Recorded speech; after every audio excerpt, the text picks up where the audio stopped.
Hello and welcome to Making Food History. This is the final video in our video series about the history and presence of food.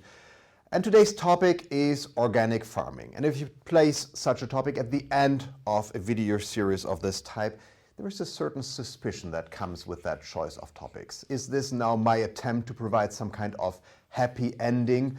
Well, we talked about a lot of unwholesome issues over the course of this video series. We talked about the global networks that transport food and other organic commodities. We talked about slavery and its legacy. We talked about the industrial ideal. We talked about factory farming and what it does to animals. And we talked about the globalization of Western industrial style agriculture in the form of the Green Revolution.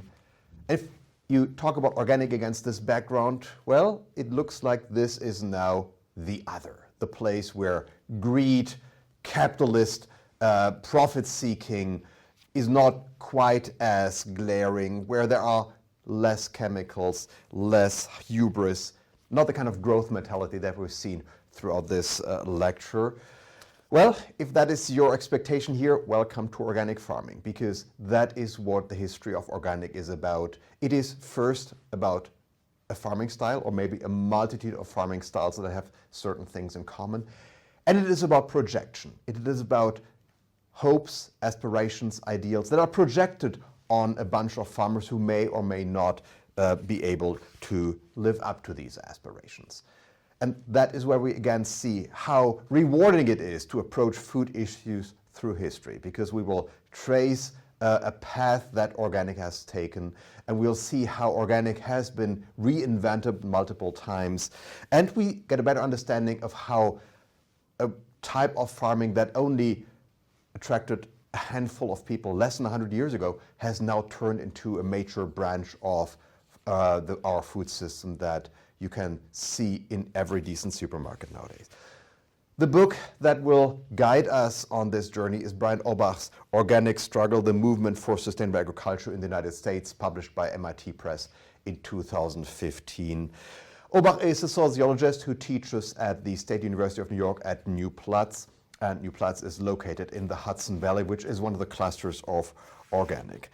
His study tilts towards the present, but you can make a case that this is actually a good way to study organics. After all, there have never been as many organic farmers in the US or in other Western countries than in our own times. But at the same time, Obach pays attention to the making, the pioneers who started things that nowadays are classified as organic farming. And you're into a surprise here. Because if you talk about organic farming now, you think about healthy, tasty food, you think about certification, you think about good animal husbandry, about how they treat animals better than the factory farming system. You talk about the overall sustainability of organic farming. Well, if you go back in history, you come back to a point where there was really one overriding concern that created organic farming, and that was the fertile soil. Something that is pretty distant from the perspective of urban consumers nowadays. At the beginning was the quest for a farming style that did away with mineral fertilizer. It grows as a counter movement to the growing significance of agrochemistry in agriculture, and it revolved around attempts to create and maintain and enhance the fertile, healthy soil without the means of chemistry. The pioneers were white males, very often people who wrote books or other publications. Names come up like Jerome Rodale in the US, Albert Howard in India under British colonial rule, Rudolf Steiner in Germany. Each of these men had, well, their periodicals and their sets of followers. But there is more than a group of followers that expanded. The history of organic is about several successive ways of people who entered organic in different ways with different motives and pushed organic farming forward, sideways, or backwards. That is really a matter of discussion and continues to be a matter of discussion to this day. There is the counterculture of the 1960s, the Back to the Land movement of alternatives, hippies who sought different ways to grow their own food and maybe sell some of it to others. There are the consumers who sought other ways and looked for ways beyond the industrial food system. There is small farmers who look for an economic niche, an escape from the get bigger, get better, or get out mentality. There is the federal government that enters organic in the 1990s, and there are the big food companies that supply the lion's share of organic food nowadays, at least in the United States. Large food companies that entered the organic business not out of a deep commitment, but because they wanted to create a branch for organics. So there is diversity, and handling that diversity, finding a way to move beyond the old adage that it's a complex world, is one of the prime challenges for anybody who enters the field of organic studies. Well, Obach selected a distinction between spreaders and tillers for his book.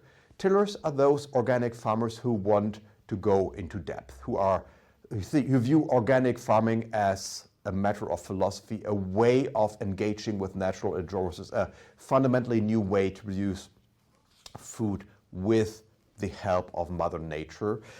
Spreaders are mostly concerned with spreading organic production methods as widely as possible. They seek to expand, and they see organics first and foremost as a business model.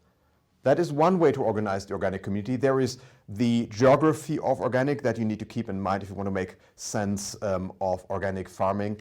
We've seen this clustering of farming in certain regions several times, and organic is no exception here. There's a big organic cluster in California. There's another one in upstate New York, which Obach gives great attention to because he lives in New Platz and is really at the heart of this region. And then there are different roles of producers, consumers, and other stakeholders.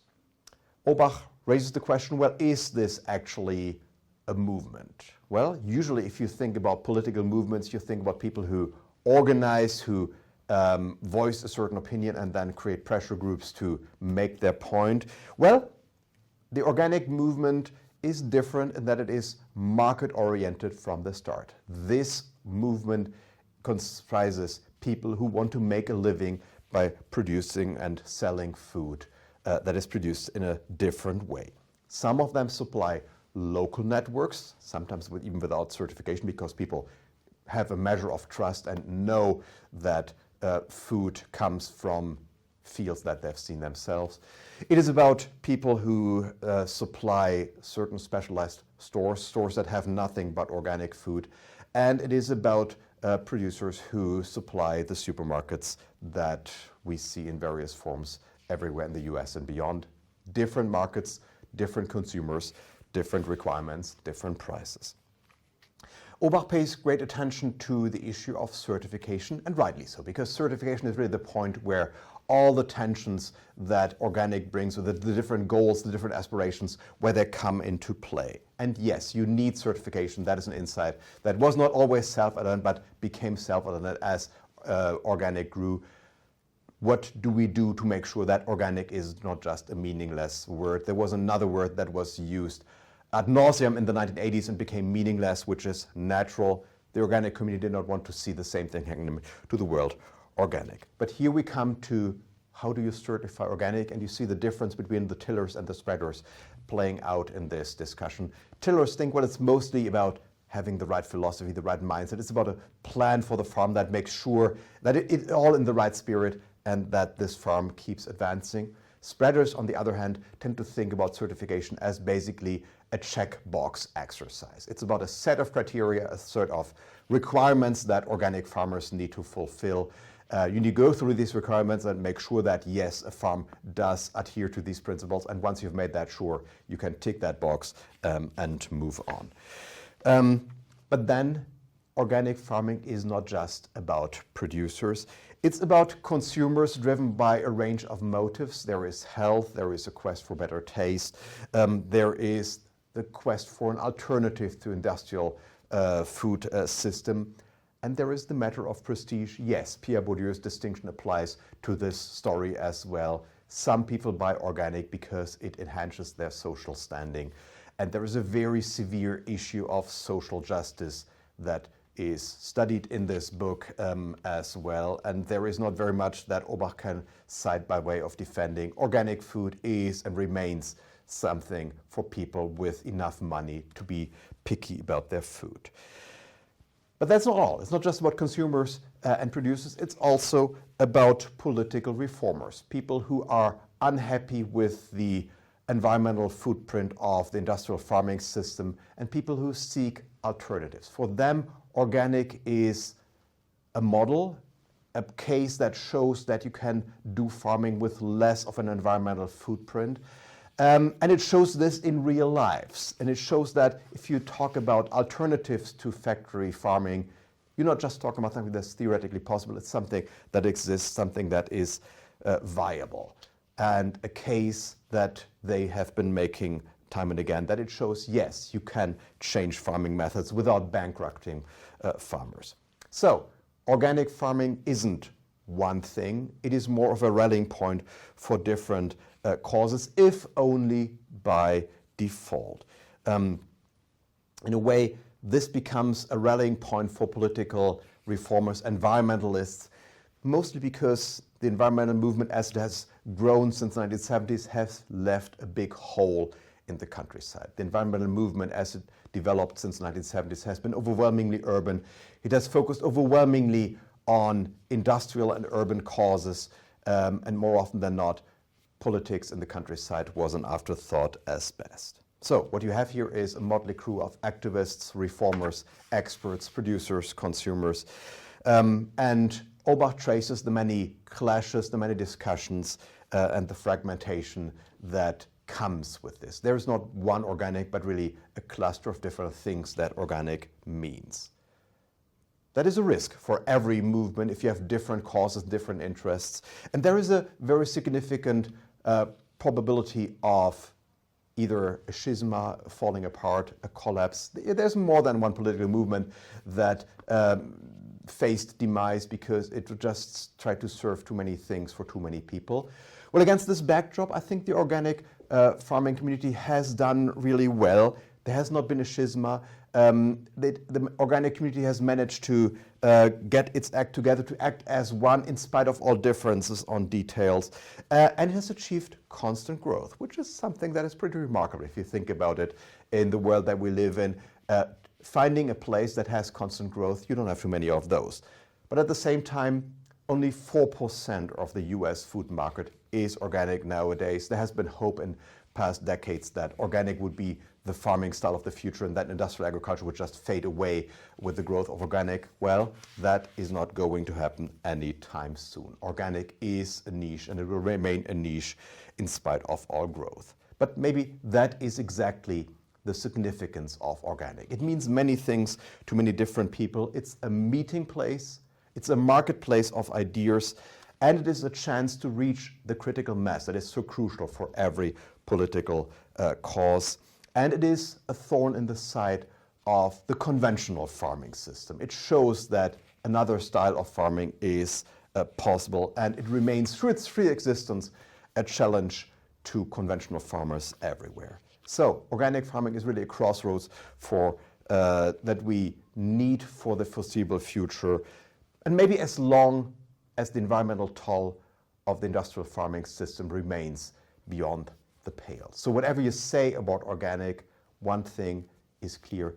If we didn't already have a thriving organic farming sector, maybe we would need to invent it.